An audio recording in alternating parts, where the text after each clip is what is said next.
여러분, 억울한 일을 한번 경험해 보신 적이 있으시죠?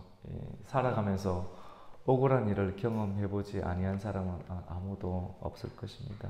나는 잘못이 없는데, 물론 사람은 다 죄인이기 때문에 다 죄가 있습니다만은 특별히 잘못이 없는데, 누구에게 상해를 끼치지 않았는데 누명을 쓰거나 또는 거짓말이 또 나에게 또 다가오는 것을 경험할 때가 있습니다. 발 없는 말이 천리를 간다는 말이 있죠. 누군가가 아, 누명을 씌우기 위해서 퍼뜨린 말이 너무나도 빠르게 이렇게 퍼져서 시편의 고백처럼 천만인이 나를 둘러사는 그러한 일들이 우리가 예수를 믿고 나아가면서 경험할 때도 있습니다. 그때는 참 난감하지요. 말이 좋아 난감하지. 정말 죽을 만큼 심각한 고통을 느낄 때가 있습니다. 여러분, 하나님이 살아 계시는데 참된 것이 있는데 왜 이런 거짓말이 난무하게 됩니까? 우리가 이 살아가는 이 세상은 하나님의 뜻을 거스르는 그런 죄에 의해서 심각하게 오염이 되어 있기 때문에 그렇습니다. 이 죄에 의해서 죄가 관영하고 또 오염된 이 세상이기 때문에 우리는 언제 어디서든지 억울한 일을 당할 수가 있습니다. 예수님도 억울한 일을 당했고 또 다윗도 억울한 일을 당했습니다. 억울하지 않은 일을 경험하려고 하면 성경에 보면 이 세상에서는 천년왕국에 들어가야 됩니다. 천년왕국에 들어가면 그때는 마귀도 없고 거짓 선지자도 없고, 왜냐하면 그 잠시 이 적그리스도의 세력과 마귀의 세력이 모든 것이 하나님 천년왕국 때는 이 하나님께서 무저갱에 또 집어넣는 일들이 있기 때문에 그때는 괜찮지요. 그리고 영원한 천국에 들어가게 되면 그때는 억울한 일도 없고 슬픔도 없고 눈물도 없고 아픔도 없고 뼈가 쑤시는 것도 없고 질병도 없게 됩니다. 근데 이 세상에서는 억울한 일도 있고 아픔도 있고 슬픈 일도 있게 되는 것입니다. 오늘 시편 7편의 저자였던 다윗이 억울한 일을 많이 당했는데, 다윗이라는 인생 가운데 경험한 그 억울한 일들의 시작, 원천이 무엇인가? 성경 전체를 꼼꼼하게 읽고 또 살펴보면 그것은 물론 죄가 있고 마귀가 있기 때문인데 시기심 때문에 그것이 나타나게 됨을 우리가 발견하게 됩니다. 그 다윗이 사울 왕이 이스라엘의 초대 왕이었는데 사울 왕도 해내지 못하는 일, 그리고 사울 왕 밑에 힘이 있고 유력한 유명하고 힘이 있는 장수들이 굉장히 많았는데 그러한 사람들이 해내지 못하던 일을 한낱 이 청년도 되지 못하는 어린 학생이 해내어 버렸습니다. 그것이 어떤 것이냐면 우리가 잘 아는 이 블레셋의 장수였던 골리앗, 그 골리앗이 여호와 하나님과 또 하나님의 군대를 모욕하고 능멸하였는데 그 일들을 누가 헤쳐나갔습니까? 다윗이 물맷돌을 가지고 이기고 승리하는 일들이 일어나게 되었습니다. 이 일로 인해서 다윗은 백성들의 마음에 깊이 있게 각인이 되었습니다. 사울은 천천히요, 다윗은 어떻게 됩니까? 만만히요. 이런 일들이 소리가, 여성들은 은혜를 받게 되면 절대 가만히 안 있거든요. 소문을 퍼뜨리거든요. 여성들의 그 입에서 나오는 내용도 사실 진리 아닙니까? 그거를 끊을 수가 없습니다. 끊을 수 없어. 사울은 천천히요, 다윗은 만만이라는 소리를 사울이 듣게 되자 그때부터 이 사울이 악신에 들리게 됩니다. 시기심에 사로잡혀서 악신에 들려서 자기의 그런 가장 사랑하는 나라를 구원하였던 그 다윗을 죽이려고 평생을 어리석은 열심 가운데 빠져 살게 됩니다. 다윗을 둘러싼 이 시기심은 거짓말로 만들어지게 됩니다. 그래서 다윗이 사울을 죽이고 왕이 되려 한다라고 하는 그런 거짓말이 떠돌아다니고 모함이 생겨나게 됩니다.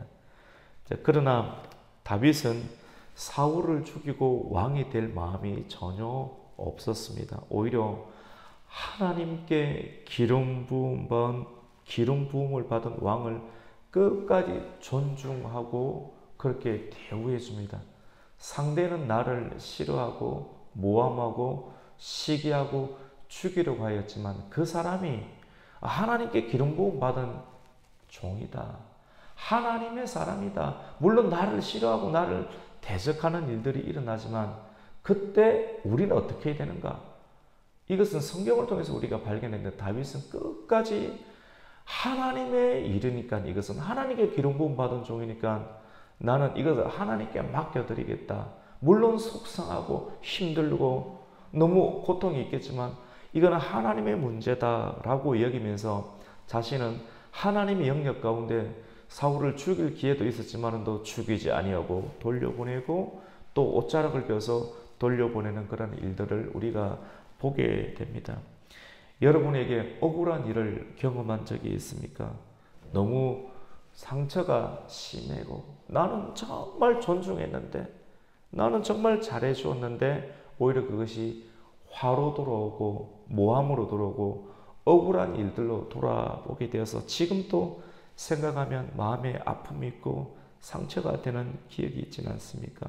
그렇다면 오늘 주일 새벽 하나님께서 정상적으로 나아가는 시편의 말씀 가운데 기록했는 이 성경 말씀을 통해서 우리가 치유를 받아야 되고 이 길을 우리가 따라가야 할 줄로 믿습니다. 다윗은 어떻게 했습니까? 그때 너무나도 억울한 일이 있을 때, 누명이 있을 때, 속상한 일이 있을 때 첫 번째로 하나님께로 달려가서 하나님께 피했습니다. 사람 찾아가지 아니하고 사람 찾아가서 이런 말 저런 말 하지 아니하고 하나님께로 달려가서 하나님께 피했다. 그리고 하나님께 달려가서 하나님, 내가 죄가 없습니다. 나는 죄가 없다는 것, 내가 이런 일을 하지 않았다는 것을 하나님은 알고 계십니다. 혹 내가 이런 죄를 지었다고 하면 내가 원수의 손에 의해서 찢기도록 하나님 내버려 두십시오 라고 고백하는 일들을 보게 됩니다. 우리 3절에서 5절 말씀을 함께 읽겠습니다. 3절에서 5절입니다. 시작.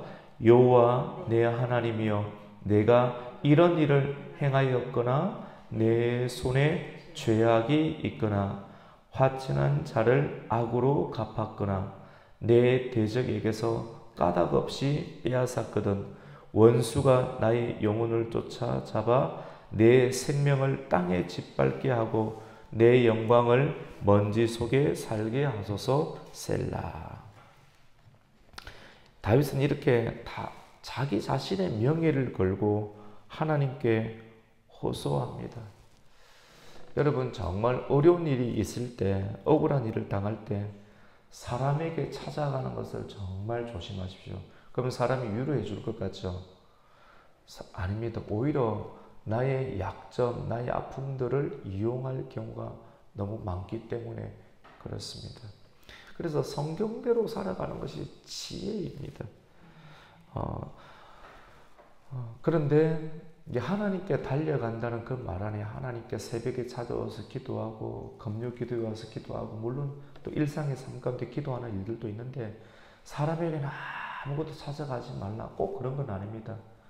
우리가 정말로 신뢰하는 목사님 그리고 내 신앙 가운데 도움을 주었던 그런 신앙의 선배들, 지도자들을 찾아가서 이 중요한 문제에 관해서 상담하고 나누는 것은 괜찮습니다.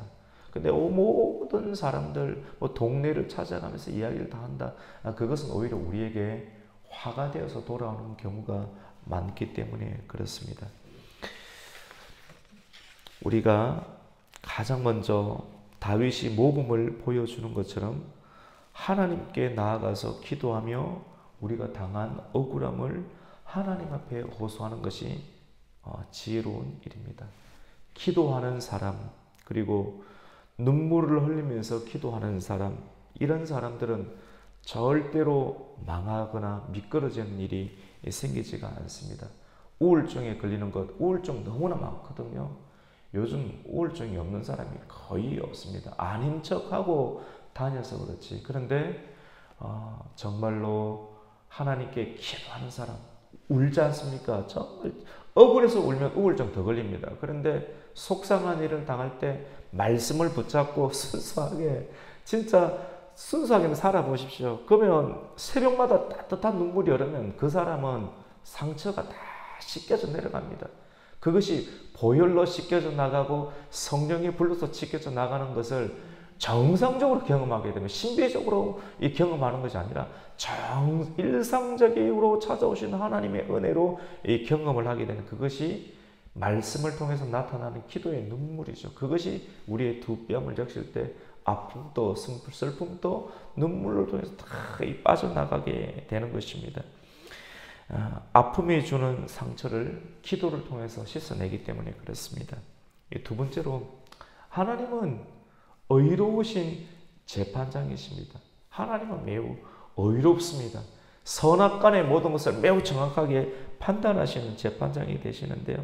다윗은 자기 자신의 억울함을 의로우신 재판장이 되시는 하나님 앞에 나아가서, 하나님, 이 일들을 판결해 주십시오.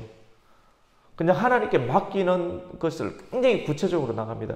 하나님은 의로운 분이지 않습니까? 의로운 분이기 때문에 이 일들을 가만히 좌시하고 있지 않지 않습니까? 아주 끝내주죠. 똑똑하죠. 그냥 예수를 믿는다고 그냥 스더분하게 사는 것이 아닙니다. 사람들에게는 그렇게 보이지만 하나님 앞에 나가서 철저하게 고백해서 하나님의 이 일들을 선악간에 판결해 달라고 호소하게 되는 것입니다. 우리 오늘 11절 말씀을 함께 읽습니다. 시작. 하나님은 의로우신 재판장이심이여 매일 분노하시는 하나님이시로다. 아멘. 하나님은 우리의 재판장이 되시는 줄로 믿습니다. 근데 이 말 가운데 참 조금 이해하기 어려운 말이 있죠. 하나님은 재판장이 되시는 건 아는데 매일 뭐하는 하나님이시라고 합니까? 분노하시는 하나님. 매일 분노하시는 하나님. 화를 많이 내는 사람이 있습니다. 그건 좋은 일은 아닙니다. 근데 이걸 통해서 하나님은 매일마다 화를 내면서 화가 많은 분인가 라고 생각을 할 수 있는데, 이 말은 그 말이 아닙니다. 매일 분노한다는 말은, 매일이란 말은 이 히브리 원어를 살펴보면 매일매일이 있다는 것, 쉬지 않다는 것. 쉬지 않고 매일매일 계속적으로 하루하루 일어나는 일들 가운데 하나님은 의로운 분이기 때문에 죄를 짓는 것, 죄에 대해서 하나님께서 매일마다 심판자가 되어 주신다. 굉장히 중요한 말인데요. 우리 눈에는 보이지 않지만 하나님께서 매 순간마다 사람들이 죄를 짓게 되면 그 일들에 관해서 하나님께서는 재판장이 되어 주셔서 그것을 선악간에 매일마다 판결하시고 하나님께서 징벌하시는 일들이 일어난다는 겁니다. 우리 눈에는 안 보이는 거예요. 우리는 억울한 일을 당해서 저 사람들 왜 이렇게 성승장구할까? 하나님이 지금 심판하고 있는 것입니다. 우리 눈에만 안 보일 뿐입니다.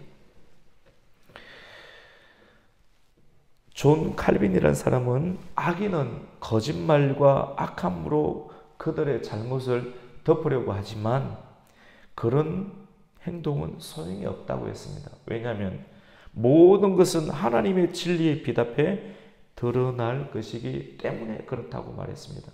여러분, 하나님은 빛이 되시는 줄로 믿습니다. 빛이 드러나면, 하나님이 일하시면 어둠은 조금 또 있을 수가 없습니다. 어둠은 순식간에 하나님의 공명정대하신 일 앞에 떠나가기 때문에 그렇습니다.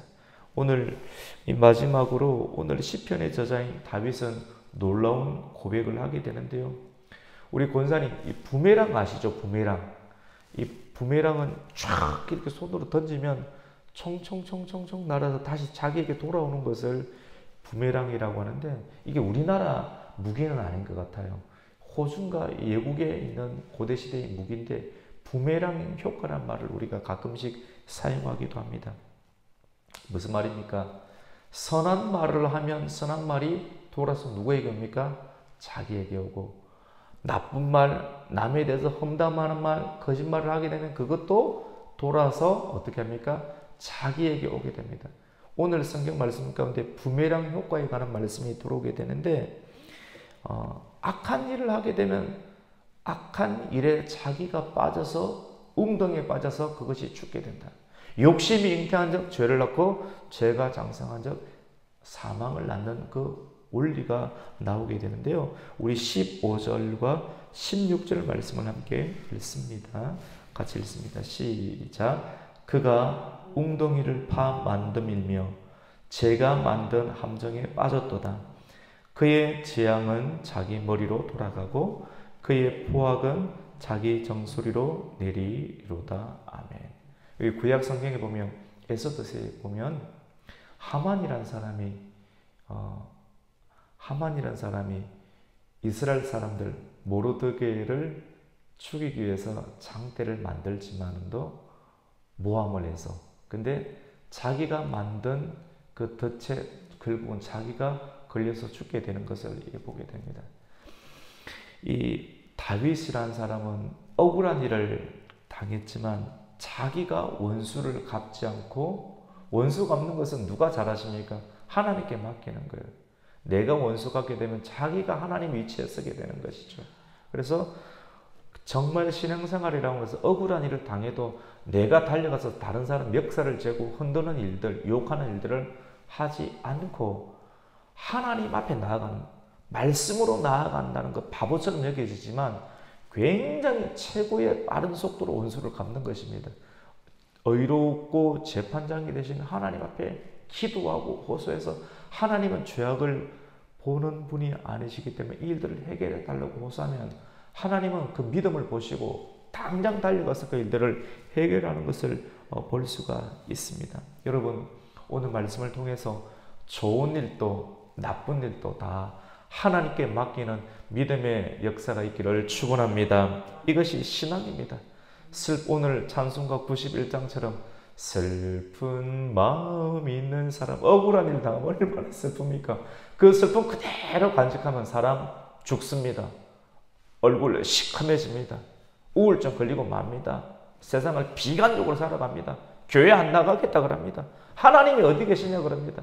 그때 슬픈 마음이 있을 때 찬양하시기를 축원합니다. 살아계신 하나님, 하나님이 일들을 행하여 주시옵소서. 내가 이런 아픔이 있습니다. 하나님 다 보고 계시지 않습니까? 나는 하나님께 순종하며 나아가려고 합니다. 말씀대로 살려고 합니다. 하나님께서 대신 일하여 주시옵소서. 할렐루야. 이렇게 하면 하나님께서 앞서 행하여 주시는 줄로 믿습니다.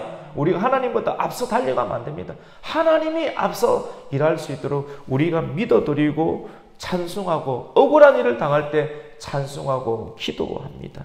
그러면 하나님께서 우리가 고통의 길, 굉장히 좁은 길, 한 발짝 내밀면 낭떠러로 떨어질 것 같은 그런 위기의 상황 가운데 내몰린다 할지라도 그때 하나님께서 독수리의 날개처럼 우리를 끌어안아 주시고 감싸안아지는 것을 경험하게 됩니다. 하나님은 충분히 그렇게 하실 수 있는 분이심을 믿으시기를 축원합니다. 억울한 일을 당할 때 하나님을 찬송하고 하나님께 피하시고 하나님께 맡기시고 하나님께 억울함을 호소하여 하나님의 은총을 경험하는 우리 성도님들이 되시기를 주님의 이름으로 축원합니다. 아멘.